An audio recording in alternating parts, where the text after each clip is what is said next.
ॐ नारायणं नमस्कृत्य नरं चैव नरोत्तमं देवीं सरस्वतीं व्यासं ततो जयमुदीरयेत्। बोले भक्तवत्सल भगवान को। आउनुहोस् आदरणीय भक्त सज्जनवृन्द, आजको सत्सङ्गलाई हामी शुभारम्भ गरौँ। पूर्व प्रसङ्गमा हामी श्रवण गर्दै थियौँ कर्दम ऋषिलाई भगवानले दर्शन दिनुभयो। 10,000 वर्षको तपस्यापछि दर्शन दिनुभयो। साष्टाङ्ग प्रणाम गरेर कर्दमले बडा सुन्दर स्तुति गर्नुभयो। भगवानले वरदान दिनुभयो,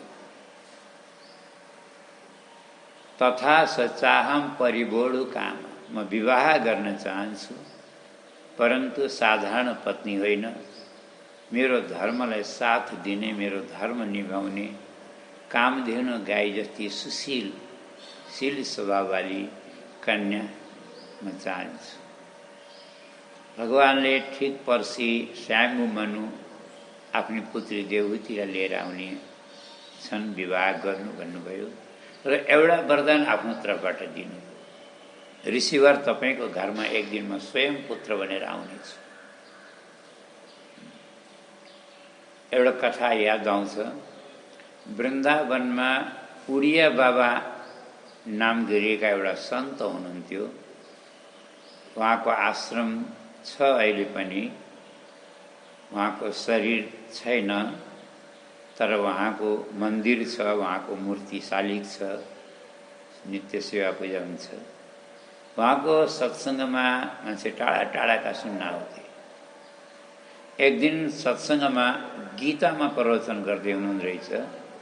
गीताको श्लोक हामी सबैले जानेको, यदा यदा हि धर्मस्य ग्लानिर्भवति भारत अभ्युत्थानमधर्मस्य तदात्मानं सृजाम्यहम्। मतलब जब जब संसारमा अधर्म बढ्छ, अन्याय अत्याचार दुराचार व्यभिचार भ्रष्टाचारहरू अनीति अन्यायहरू बढ्छ भने धर्मको ह्रास हुन्छ, ग्लानि हुन्छ, तब तक धर्मको स्थापना गर्नको लागि म आउँछु। तदात्मानं सृजाम्यहम् परित्राणाय साधूनां विनाशाय च दुष्कृतां धर्म संस्थापनार्थाय सम्भवामि युगे युगे। युग युगमा म आउँछु धर्म संस्थापना गर्नको लागि, साधु सन्तको रक्षाको लागि भनेर भगवानले भन्नुभएको छ भनेर गीताको यही प्रवचन गर्दै हुनुहुन्थ्यो। एउटा श्रोता बीचमा उठेर हात जोडेर प्रश्न गरे, गुरुवर एउटा सानो प्रश्न सोध्न मन लाग्यो। उहाँले भन्नु, सोध के हो? हजुरले कथामा त सधैँ भन्नुहुन्छ धर्मको स्थापना गर्न भगवान आउँछन्, भगवान आउँछन्। अहिले खै त हजुरका भगवान आएको? धर्मको त ह्रास त भइरहेको छ त जतासुकै। अब धर्म त सबले छाडिसकेका छ। मान्छे त सब स्वार्थी, मतलबी, लोलुप। मान्छेले अन्याय अत्याचार दुराचार भ्रष्टाचार व्यभिचार नजाने के वर्णन गर्ने कलियुगमा देखिरहेका छौँ। यस्तो हुँदा पनि खै त भगवान आएको? त्यतिखेर उडिया बाबाले के जवाब दिनु? बाबु माथि फर्केर हेर त, मेरो भगवान त कम्मर कसेर तयार बस्नु भएको छ आउनको लागि। तर एउटा समस्या भयो भगवानलाई। के भन्दा भगवानलाई जन्म दिनेवाला कोही माता पिता पैदा भएनन् कि पहिला? त हामी कुरो बुझे होला। आजको साँच्चै भन्ने भने आवश्यकता भगवानको होइन, भगवानलाई जन्म दिन सक्ने, भगवानलाई प्रकट गर्न सक्ने, भगवानलाई धरतीमा ल्याउन सक्ने माता पिताको खाँचो छ। पहिला कोही कर्दम और देवती जस्ता माता पिता त जन्मुन्, भगवान त आउनको लागि आतुर हुनुहुन्छ। कोही वसुदेव और देवकी जस्ता माता पिता त पहिला धरतीमा आउन्, भगवान त प्रकट हुन तयार हुनुहुन्छ। कोही दशरथ र कौशल्या जस्ता त संसारमा पहिला आउन्, जन्म लिउन्, भगवानलाई वरदान माग्नु पर्दैन आउनुहोस् भनेर, प्रभु त आउनुको लागि स्वयं आतुर हुनुहुन्छ। भक्तको घरमा प्रभु आउनुको लागि आतुर हुनुहुन्छ। समस्या कमी भक्तको भयो। त्यस्तै यहाँ पनि भगवानले स्वयं वरदान दिनुभयो, नमागिकनै एक दिन तपाईँका घरमा म स्वयं आउनेछु, यति भनेर प्रभु अन्तर्ध्यान हुनुभयो। अन्तर्ध्यान हुनुभयो। कर्दम देवती आफ्नो आश्रममा आरामले बस्नुभयो।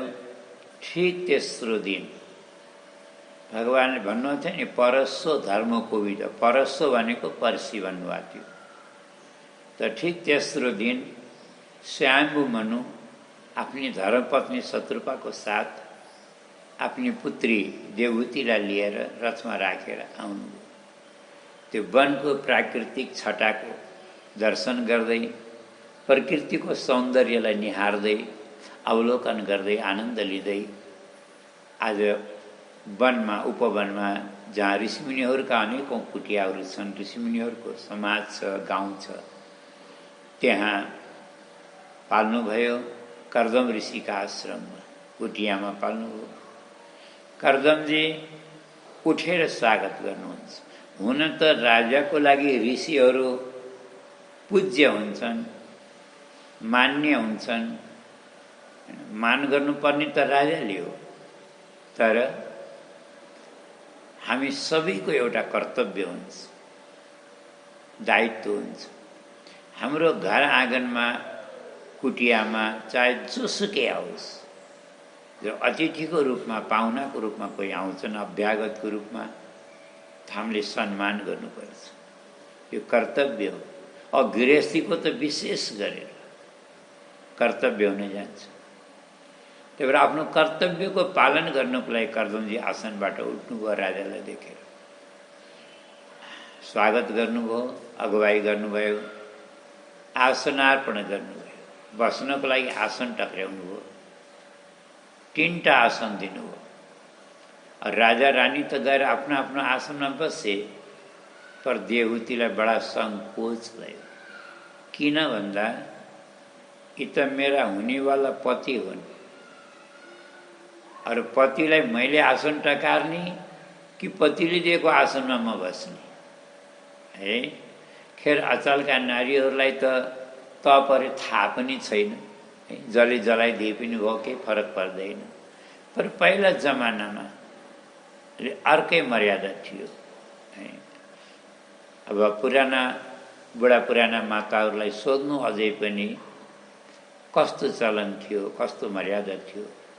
माइतबाट घर जाँदाखेरि सासूले लिपेको दैलो रहेछ, ढोका रहेछ भने बिचरा कुच्न गाह्रो मान्थे, सङ्कोच गर्थे भित्र पस्नको लागि। अब पस्न त पर्यो, त पसे पनि कसरी पस्थे? यसरी ढोगेर, कमसेकम 10 बार ढोगेर, हात जोडेर अम्बल्ल पुज्थे, भित्र पस्थे। यस्तो यो मर्यादा, एउटा मान मर्यादा भनेको एउटा छुट्टै विशेषता हुन्छ। अब यहाँ नियम हो, पुरोहितले दिएको आसनमा जजमानले बस्नु शोभा दिँदैन, गुरुले दिएको आसनमा शिष्यले बस्नु शोभा दिँदैन। त्यस्तै पतिव्रता नारीले आफ्नो पतिको सम्मान गर्छन्, पतिले दिएको आसनमा बस्न सङ्कोच गर्छन्, किनकि सम्मान गर्ने मैले हो भन्ने ठान्छन्। बस्न परे पनि आसनको सम्मान गरेर देवहूतिले त्यही गर्नुभयो। नबसौँ भने आसनको अपमान हुन्छ, बसौँ भने पतिको अनादर हुन्छ। कति चालाक! दाहिने हात त आसनमाथि राखेर आफू बगलमा भैँमा बसिदिनु भयो है। कर्दम ऋषिले यसो हेर्नुभयो, वाह, कन्या त मेरै लायक रहेछ, मन परिहाल्यो है। मन पर्ने भनेको लक्षण हेरेर, अनुहार हेरेन कि छाला हेरेर होइन। छाला राम्रो भएर के भने बेहोरा नराम्रो भयो है। एउटै लक्षण देख्नुभयो उहाँले, यही पर्याप्त। हामी चावल किन्न दोकानमा गयौँ भने दोकानदारलाई बोरी खोल भन्छौँ र चाउडा दाना देखा भन्छौँ। अब चाउडा दाना देखेपछि त थाहा भइगयो नि बोरी यहाँ कस्तो चामल छन् भन्ने। लिन मन लाग्यो दियो भन्छन्, लिन मन लाग्यो चाहिएन भन्छौँ। त्यस्तै कर्दमजीलाई कन्या त देख्ने बित्तिकै मन पर्यो। आजैबाट यस्तो मर्यादा राख्ने कन्या मैले भने जस्तै छ। परन्तु अब मैले मन पर्यो, मैले भने जस्तै छन् भनेर दिनुहोस् मलाई कन्या जानुहोस् भन्न त रिस आएन। त्यो नजाने जस्तो गरेर ऋषिले सोध्नुभयो, राजन हजुर यहाँ कति कारणले गर्दा कष्ट गर्नुभएको हो? यदि मेरो लागि कोही सेवा छ भने आज्ञा गर्नुहोस्, हजुरको म के सेवा गर्न सक्छु? आज म धन्य भएँ। एउटा वनवासी जोगीको कुटियामा देशको चक्रवर्ती सम्राट सङ्कोच नगरेर पाल्नुभयो। मेरो आतिथ्य स्वीकार गर्नु। मेरो पासमा ऐश्वर्य छैन, पदार्थ छैन सम्मान गर्नको लागि, तर मेरो पासमा केवल वाणी छ। म वाणीले हजुरको स्वागत सत्कार गर्छु, सम्मान गर्छु। हुन त हजुर जस्ता राजा महाराजाहरू प्रजाका घर घरमा गएर हाल खबर नबुझ्ने हो भने, भ्रमण नगर्ने हो, राजाले देशाटन नगर्ने हो भने थाहा छ देशमा राज्यमा अराजकता बढ्छ। चोर डाकु लुटेराहरू बस, यिनीहरूलाई डर हुँदैन, बढ्छन् यिनीहरू। एउटा कर्तव्य हो। तर पनि म जस्ता जोगीका कुटियामा आउनको केही न केही प्रयोजन थियो कि? राजा श्याम मनु भन्दछन्, ऋषिवर हजुर अथवा सन्त महात्माको त दर्शनले पनि हामी पवित्र हुन्छ। हाम्रो त कर्तव्य हो हजुर अथवा सन्त महात्माको दर्शन गर्नु, अमृतमय वाणी सुन्नु, सत्सङ्ग गर्नु। समय भए त हामीले सधैँ गर्नुपर्ने हो, तर भाग्यमा छैन, हामी व्यस्त हुन्छौँ। तर पनि ठिक भन्नुभयो। आज म यहाँ आउनको पछाडि एउटा प्रयोजन छ, एउटा कामले नै आएको म। मेरी कन्या हुन् यी देवहूति, यिनले हजुरलाई नै पति बनाउँछु भनेर प्रतिज्ञा गरेकी छन्। हजुरले कृपा गरेर मेरी कन्यालाई स्वीकार गर्नुहोस्। शास्त्रले पनि के भनेको छ थाहा छ? उद्यतस्यै कामस्य प्रतिवादो न सस्यते। भने विरक्तलाई पनि भनेको यो स्वतः प्राप्त वस्तुको तिरस्कार गर्नु हुँदैन। जस्तै कोही ठुला त्यागी महात्मा हुन्छन्, धन सम्पत्ति त्यागेर जोगी भएका हुन्छन्, उनीहरूलाई सम्पत्तिको धनको लालच हुँदैन। तर कसैले स्वतः आएर श्रद्धापूर्वक समर्पण गर्छ भने महात्माहरूले के गर्छन् थाहा? लालचले होइन, स्वार्थको लागि होइन, तर दिनेवालाको श्रद्धा राखिदिनको लागि, उनको मन राखिदिनको लागि त्यो भेटी अस्वीकार गर्दैनन्, स्वीकार गर्छन्। किन? बिचरा दिनेवालाको मन प्रसन्न हुन्छ। अर्कालाई खुसी पार्नु नै त हाम्रो कर्तव्य हो। जसरी हुन्छ त्यो नलिएर मात्रै ठुलो हुने होइन है। अझ कतिले के भन्छन्, म त त्यागी हुँ, धनसन नदेखाउनु मलाई, म त पैसा छुन्न, म त त्यागी हुँ। क्रियात्मक रूपले मैले छुन्न, म त्यागी हुँ भन्दैमा कोही त्यागी हुन्छ? त्यागी त अनासक्त भएर मनले त्याग गरेपछि त्यागी हुन्छ। त्यही भएर साधुहरूले के भन्छन्? आवत लक्ष्मी टटा न दीजिए और ताते कछु उपकार करिजिए। अरे भने स्वतः लक्ष्मी घरमा आउँछिन्, धन स्वतः घरमा आउँछ भने हैन, ज्यादा घमण्ड गरेर त्याग्यौँ भनेर कसलाई सुनाउनु पर्यो? लिनु न त धन। धनमा आसक्ति पो नगर्नु त, अहङ्कार पो नगर्नु त, लिन के दोष? लिनमा त कोही दोष छैन। बरु त धनले केही उपकार गर्नु हैन। आफ्नो मठ मन्दिर बनाउनु, गौशाला पाठशाला बनाएर परोपकार गर्नु है। अथवा भण्डारा लगाउनु, सन्त महात्मालाई भोजन गराउनु, दिनेवालाको पनि कल्याण होस्। अच्छा, एउटा कुरा साँच्चै भन्ने हो भने लालच नभएकालाई दान गरेर नै दानीको पनि कल्याण हुन्छ। लोभीलाई दान गरेर के कल्याण हो? उसले त आफ्नो स्वार्थ पूर्तिको लागि खर्च गर्छ। ओ कसैले त महाराज व्यसनमा खर्च गर्छ।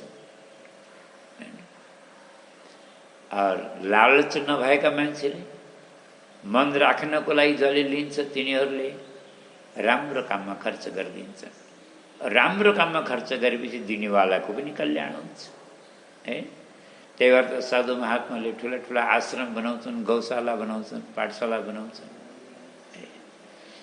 महिम भन्ने धनीहरूले पनि खै आफ्नो कसैले घरमा पाठशाला बनाएको, गौशाला बनाइराखेको हामीले देखेका छैनौँ। बरु जोगीहरूका आश्रममा जानु,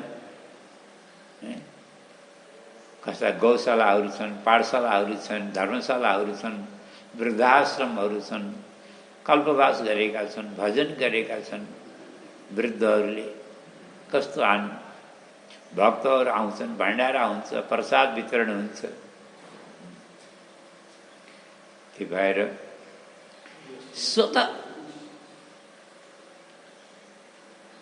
स्वतः प्राप्त वस्तुको तिरस्कार गर्न हुँदैन।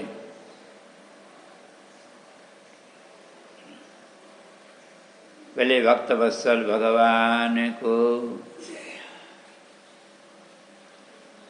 विरक्तको लागि पनि, और त्यसमा गृहस्थको लागि, संसारीहरूको लागि, और कामना इच्छा भएकाको लागि यदि स्वतः प्राप्त वस्तुको तिरस्कार गर्छ भने एक दिन भिखारी भएर त्यही वस्तु हात थापेर माग्नु पर्ने स्थिति आउँछ। किनासमपि मभियाचत। ऋषिले भन्नु, राजन अवश्य म स्वीकार गर्छु यस्ती सुशील कन्या यदि स्वतः आएर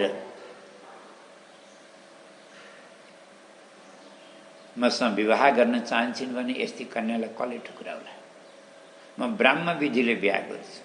अझ हामीहरूले एउटा कुरा सोचौँ है, कसैले यो नसोच्नु होला कि कन्या सुन्दरी थिएनन् होला, कोही राजा महाराजाले रुचाएनन् त्यही भएर जोगी खोज्दै गइन्। कल्पना पनि नगर्नु होला त्यस्तो। देवतीको सुन्दरताको वर्णन सुन्नुहुन्छ भने एक दिन आफ्नो घरको कौसीमा अट्टारीमा बसेर कपाल कोर्दै थिइन्। आकाशमा एउटा गन्धर्व विमानमा बसेर जाँदै थिए। यिनको सुन्दरता देखेर मूर्छित भएर भुइँमा खसे।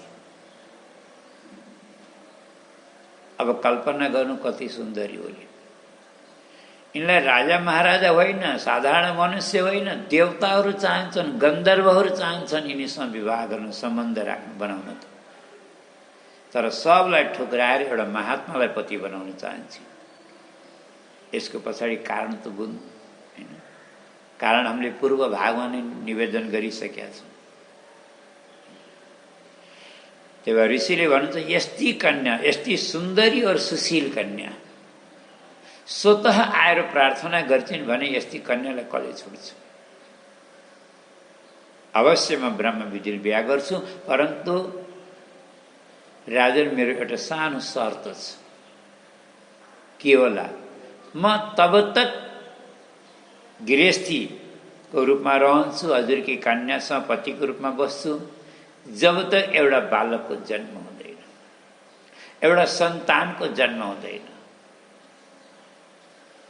प्रथम सन्तान जन्मने बित्तिकै, एउटा सन्तान जन्मने बित्तिकै म हजुरकी कन्यालाई छोडेर म भजन गर्नको लागि, तपस्या गर्नको लागि वनमा जान्छु। म जीवनभर मर्ने बेलासम्म यो संसारमा आसक्त भएर डुबेर बस्न चाहन्न। म जीवनलाई भगवतमय बनाएर भजन गरेर अन्तिम क्षणमा भगवत स्मरण गरेर जीवन यापन गर्न चाहन्छु। शेष जीवन प्रभुको भक्तिमा बिताउन चाहन्छु। राजाले यसो विचार गरे, बिहा गर्न कहाँ छ यी त पहिले नै कन्यालाई छोडिदिन्छु भन्छ। यस्ता वरलाई कसले कन्या दिन्छु? इमान्दारले भन्नु त हजुरहरूले दिन सक्नुहुन्छ? कन्या त सबैका घर आउलान् कि। एउटा सन्तान जन्मने बित्तिकै तपाईँकी कन्या छोडिदिन्छु भन्नेलाई कन्या दिनुहुन्छ कसैले? राजाले रानीतिर फर्केर हेरे। यसको आशय बुझ्नु है, दुईटा कारण हुन सक्छ। पहिलो कारण त यही हो, मलाई त वर मन परेन, मलाई त दुला मन परेन, तिमी के भन्छौ? रानीतिर हेर्नको एउटा आशय त यही हो। अनि दोस्रो आशय यो पनि हुन सक्छ कि बिहा गर्ने हामीहरूले होइन के, बिहा गर्ने त कन्याले हो, हामीलाई मन नपरेर हुन्छ र? कन्याले के भन्छ नि, एक फेर कन्यालाई त सोध न। अब कन्यालाई सोध्ने काम कसको? आमा छँदा छँदै बाउले सोधेको होइन, माता छँदा छँदै पिताले सोधेको सुहाउँछ? सुहाउँदैन। पितासित बोल्न लाज मान्छन् कन्याहरूले। आजभोलिकाले मान्दैनन्, अलग कुरा हो। आजभोलिको कथा थोडी हो यो त जमानाको कथा हो। पहिला पहिला जमानामा कन्या आफ्नो पितासँग लाज मान्थे, बोल्न डराउँथे। आजभोलिकाल त आफै केटो ल्याएर घरमा आउँछन्, मेरो बिहा गर्ने केटो यही हो भन्दै देखाउँछन् बाउलाई। आजभोलिका कुरा छोडौँ हामीले। त्यही भएर त पौराणिक कथा भनेको के हो? प्राचीन कथा भनेको। हाम्रो सतयुगमा कस्तो मान मर्यादा थियो, कस्तो संस्कार थियो, कस्तो शिष्टता और सभ्यता थियो। आज त मान्छेले सबैले तिलाञ्जली दिए। संस्कारको र संस्कृतिको, सभ्यता और शिष्टाचार।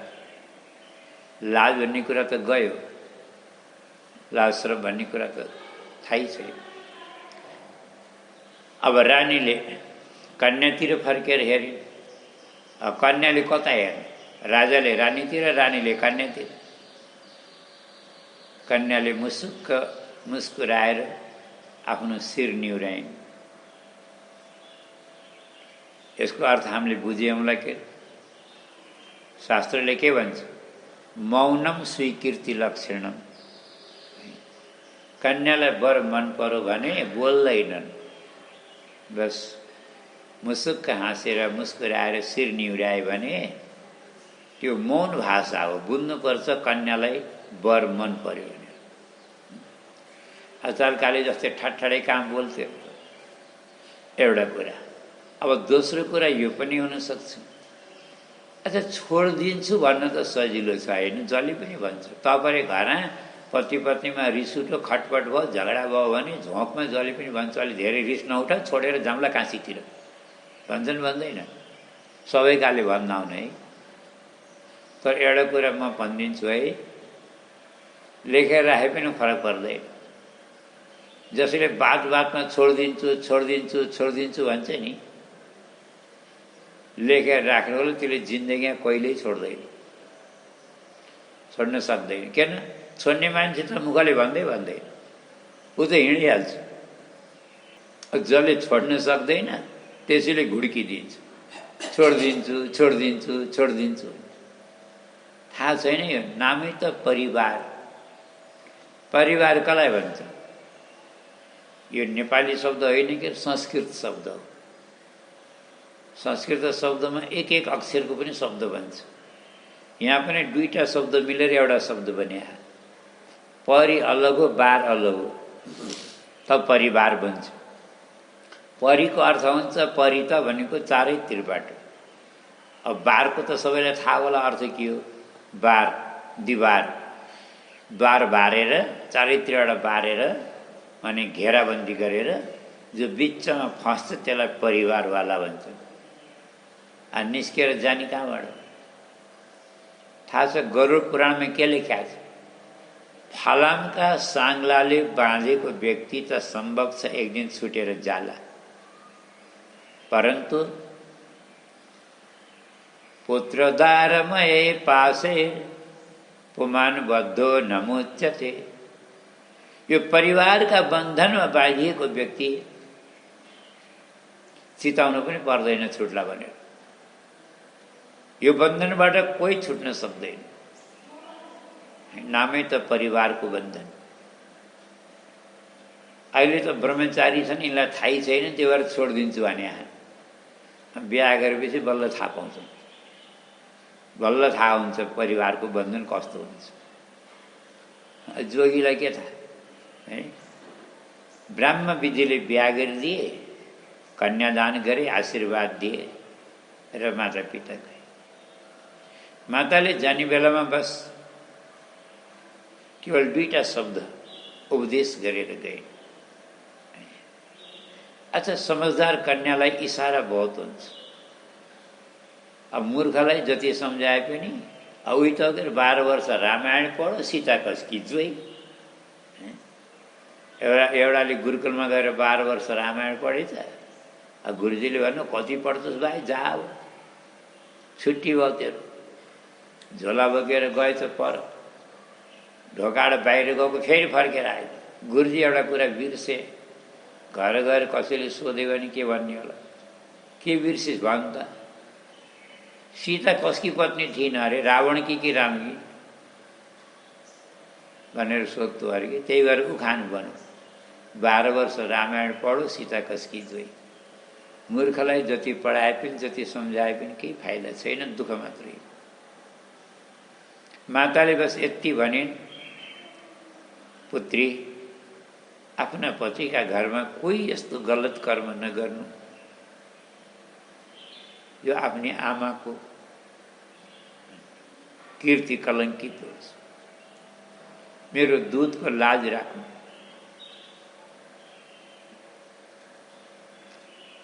समझदारलाई यति उपदेश पर्याप्त छ। आफ्नी आमाका दूधको लाज राख्नु।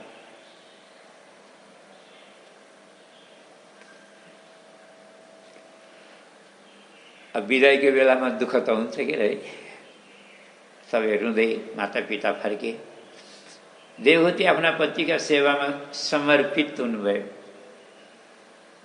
जस्तै माता पार्वतीले भगवान शङ्करको सेवा गर्नुहुन्छ नि, भन्न पर्दैन कि मुखले यस्तो गर भनेर, आशय बुझेर।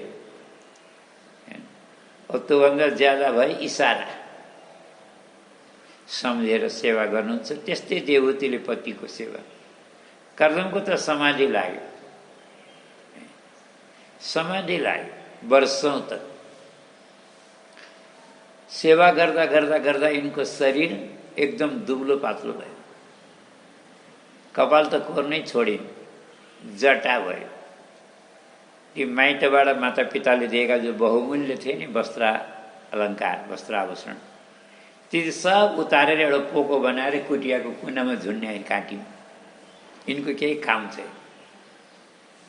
रुखका बल्कल वस्त्र धारण गरेर शरीरमा खरानी घसेर, मतलब जोगिनी भएर बस्छ। थाहा छ नि, जोगीकी पत्नी भएपछि जोगिनी हुन परेन? अब हामीले यहाँ कल्पना गरौँ है, पति गरिब भए पनि पिता त गरिब थिएनन् नि, होइन र? उनले चाहेको भए माइतको धन ल्याएर जिन्दगीभर मोज उडाउन सक्थिन्, ऐस आरामले बस्न सक्थिन्, तर त्यस्तो गरिनन्। थाहा छ किन? किनकि माइतको धन प्रदर्शन गरेर, देखाएर आफ्ना पतिको स्वाभिमानलाई र त्याग और तपस्यालाई उनी अपमानित गर्न चाहन्थे। वास्तवमा समझदार नारी कस्ता हुन्छन्?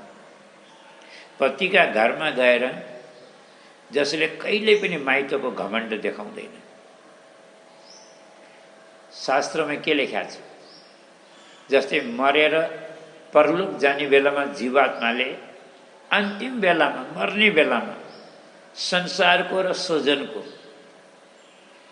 धन सम्पत्तिको आसक्ति र अभिमानलाई लिएर मर्यो भने त्यसले परलोकमा गएर पनि सुख पाउँदैन, त्यसको आत्मा भट्कन्छ। त्यस्तै बिहा गरेर पतिका घरमा जाँदा कन्याले माइतको आसक्ति र अभिमानलाई लिएर पतिका घरमा गयो भने जिन्दगीमा कहिल्यै सुखी हुँदैन। कुरो बुझे लाग्यो। नारीको घर बिग्रन्छ कहाँबाट? जब माइतको धोस दिन थाल्छन् नि, म त फलाना कि छोरी हो, मेरो माइतमा यस्तो थियो, बस सम्झनु त्यसको घर बिग्रो भनेर जाने हुन्छ हैन। घमण्ड नै गर्नु छ भने फलाना कि छोरी हो भनेर केलाई गर्ने? दान दिइसकेका माता पिताको नाम लिएर किन घमण्ड गर्ने? यदि घमण्डै गर्नु छ भने म त फलाना कि पत्नी हुँ भनेर घमण्ड गर्नु नि। आफ्ना पतिका नामको गर्व गर्नु नि। त्यही भएर देवहूतिले बिर्सिन् म कसकी छोरी हुँ, मेरो माइतमा के थियो कस्तो थियो सबै कुरा बिर्सिन्। त्यो याद आउला भनेर भएको पनि पोको पारेर झुन्ड्याइदिनु त त्यो माइतको याद नआओस् भनेर एकदम त्यागी तपस्विनी भएर जोगिनी भएर बसे। साँच्चै भन्ने भने आनन्द त यसैमा छ। शास्त्र आश्रम कहीँ पनि लेखेको देखि आएन कि सङ्ग्रह गरेर शान्ति मिल्छ भनेर, बरु त्यागा शान्ति रनन्तरम भन्छ के शास्त्रले। होइन, जो शान्ति त्यागमा छ नि त्यो सङ्ग्रहमा छैन। परिग्रहो ही दुःखाय भनेको छ। बरु सङ्ग्रह और परिग्रह त खालि दुःखै दिनेवाला हुन्छ। जसले जति धेरै सङ्ग्रह और परिग्रह गर्छ नि त्यो बाहिरबाट सुखी देखे पनि आत्माबाट दुखी हुन्छ, अशान्ति हुन्छ, उद्वेग हुन्छ, तनाव हुन्छ। जति भोगी हुन्छ त्यति रोगी हुन्छ हैन। खेर आज पतिको सेवामा आफ्नो जीवन समर्पण गरे।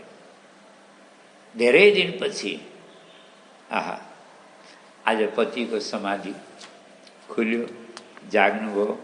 समाधिबाट जागेर आफ्नो पत्नीलाई हेर्दा त चिन्नै सक्नु भएन। केलाई बिहा गरेर ल्याउँदा कस्ती थिइन्, सुकुमारी, कोमलाङ्गी, सुन्दरी। आज बिचरा जर्जर काया भएछ, बल्कल वस्त्र शरीरमा, खरानी घसेकी छ, जटाजुट शरीर भएको छ, बाल बनाएकी छ। कसरी चिन्ने? कर्दमजी को हृदय एकदमै पग्लेर आयो।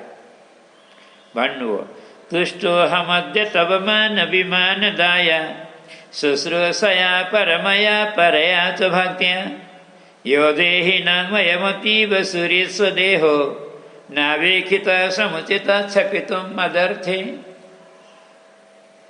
मनुपुत्री, तिम्रो यो त्याग और तपस्या और यो सेवा और शुश्रूषा रे म अत्यन्त अत्यन्त प्रसन्न भएको छु। हेर, मान्छेको लागि यो शरीर भनेको प्राणभन्दा प्यारो हुन्छ। मान्छेले शरीरका खातिर के गर्छन्, गर्नु नगर्नु सब गर्छन्। झुट बोल्छन्, अर्कालाई छल्छन्, कपट गर्छन्। आँसु बगाउन त कुरा छोडौँ, मान्छेको रगत बगाउन पनि डराउँदैन। के को लागि भन्नु त? यही नाशवान शरीरलाई पोस्नको लागि त अरू के छ स्वार्थ? अब तिमीले प्राणभन्दा प्यारो त्यस्तो देह तिमीले मेरो सेवामा हेर त कस्तो बनायो। तिम्रो यो त्याग और तपस्याले म प्रसन्न भएको छु, वरदान माग। देवहूति भन्नुहुन्छ, स्वामी आफ्ना पतिको सेवा गर्नु त पतिव्रता नारीको धर्म हो, कर्तव्य हो। यसको बदलामा कहीँ वरदान माग्नु पर्छ र? मैले वरदान माग्ने सेवा गरेकी होइन, मैले त आफ्नो धर्म निभाएँ। मैले कर्तव्यको पालन गरेँ। मेरा माता पिताले मलाई जो संस्कार दिनुभएको थियो मैले त्यसको संरक्षण गरेकी छु। यसमा मेरो कोही उपकार छैन। फेरि पनि हजुरले आज्ञा गर्नुहुन्छ भने वरदान त होइन, एउटा प्रार्थना गर्छु। पतिव्रता नारीका मनमा मात्र एउटै कामना हुन्छ, आफ्नो वंश परम्परालाई अघि बढाउनेवाला एउटा सुन्दर सुपुत्र सत्पुत्रको एउटा प्राप्ति। यो कामना त पतिव्रता नारीले पनि गर्छन्। योभन्दा अतिरिक्त दुनियाँभरको कामना गर्छन् भने ती कामिनी नारी त हुन्छन्, तर पतिव्रता नारी हुन सक्दैन। जय भोले भक्तवत्सल भगवानको।